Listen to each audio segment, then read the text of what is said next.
پاکستان کی ایتھلیٹکس کو ایک نیا چہرہ مل گیا جس نے ٹریک اینڈ فیلڈ کی دنیا میں پاکستان کو ایک نئے انداز سے متعارف کرا دیا ہے۔ انٹرنیشنل اولمپک ایسوسی ایشن نے ارشد ندیم کو اسکالرشپ دینے کا اعلان کر دیا ہے۔ میں ہوں اطہر جی اور آپ دیکھ رہے ہیں اطہر جی اسپورٹس۔ کامن ویلتھ گیم میں قومی ایتھلیٹ ارشد ندیم کی تاریخی کارکردگی کو دیکھتے ہوئے انٹرنیشنل اولمپک ایسوسی ایشن نے ارشد ندیم کو اسکالرشپ دینے کا اعلان کر دیا ہے۔ انٹرنیشنل اولمپک ایسوسی ایشن کے مطابق اسکالرشپ سے ارشد ندیم 2024 پیرس اولمپک تک بیرون ملک ٹریننگ کر سکیں گے۔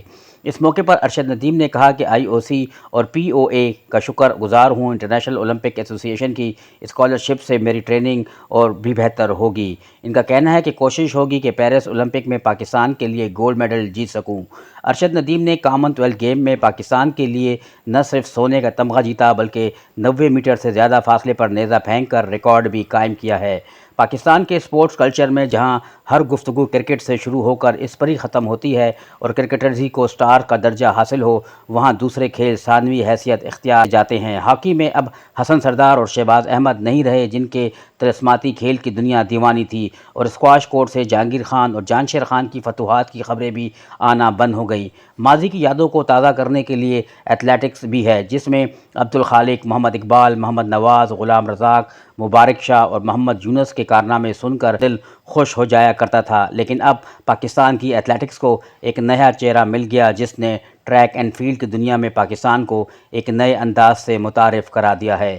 ارشد ندیم آج پاکستان کے ہر گھر میں موضوع گفتگو ہیں، ہر گھر میں ان کے چرچے ہیں۔ صرف پاکستان ہی نہیں بلکہ ان کے چرچے دوسرے ممالک میں بھی ہو رہے ہیں۔ پاکستان کرکٹ ٹیم کے کپتان اور مایہ ناز بلے باز بابر اعظم اس وقت پاکستان میں سب سے زیادہ توجہ پانے والے کھلاڑی ہیں جن کی دنیا مداح ہے، لیکن سوچئے کہ ارشد ندیم کا کارنامہ کتنا بڑا ہے کہ بابر اعظم بھی ان کی تعریف کیے بغیر نہ رہ سکے۔ دنیا بھر سے ملنے والے مبارکباد کے پیغامات میں انڈین ایتھلیٹ نیرج چوپڑا بھی پیش ہیں۔ انہوں نے اپنے ٹویٹ میں لکھا کہ ارشد بھائی گولڈ میڈل اور 90 میٹر کے ساتھ نیا ریکارڈ قائم کرنے پر مبارکباد، آئندہ مقابلوں کے لیے نیک تمنائیں۔ ارشد ندیم کے بارے میں یہ کہنا غلط ہوگا کہ ان کا تذکرہ صرف اس لیے ہو رہا ہے کہ وہ کامن ویلتھ گیم میں طلائی تمغہ جیتنے میں کامیاب ہوئے ہیں، بلکہ وہ پچھلے 2 سال سے دنیا کی نظروں میں ہیں اور ان کے اس سفر میں ایک عجیب سی کشش ہے جو سب کو اپنی جانب متوجہ کر لیتی ہے۔ سوال یہ پیدا ہوتا ہے کہ آخر ارشد ندیم میں ایسا کیا ہے کہ انہوں نے ہر کسی کو اپنی جانب متوجہ کر رکھا ہے اور ہر کوئی انہی کی بات کر رہا ہے۔ ارشد ندیم پچھلے 6 سال سے بین الاقوامی مقابلوں میں پاکستان کی نمائندگی کر رہے ہیں، لیکن سن 2019 سے پہلے تک وہ سرخیوں میں نہیں آتے تھے۔ سن 2016 میں انڈیا کے شہر گوہاٹی میں ہونے والے ساؤتھ ایشین گیم میں وہ کانسی کا تمغہ جیتے۔ اگلے سال باکو میں ہونے والے اسلامک گیم میں بھی ان کی تیسری پوزیشن آئی تھی۔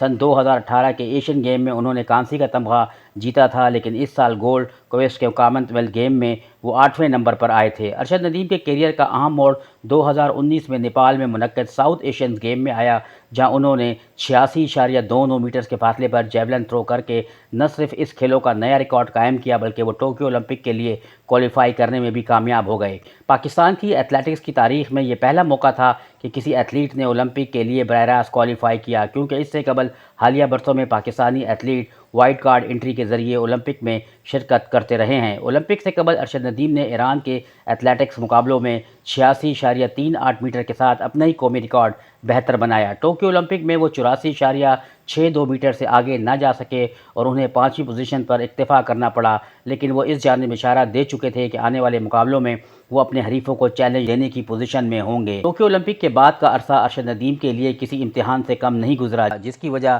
ان کی کونی کی تکلیف ہے اور ساتھ ہی گھٹنے کی تکلیف نے بھی ان کی پریشانی میں مزید اضافہ کر دیا۔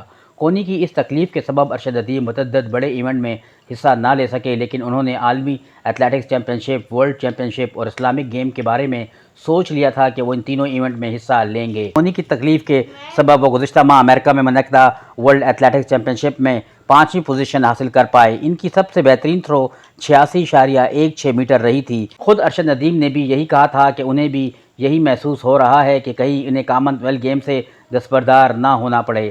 ماضی میں ہم دیکھ چکے ہیں کہ کئی بڑے ایتھلیٹ اور کھلاڑیوں کے کیریئر فٹنس مسائل اور انجری کی وجہ سے وقت سے پہلے ختم ہو گئے۔ اس لحاظ سے ارشد ندیم اپنے کیریئر کے اہم ترین موڑ پر ہیں،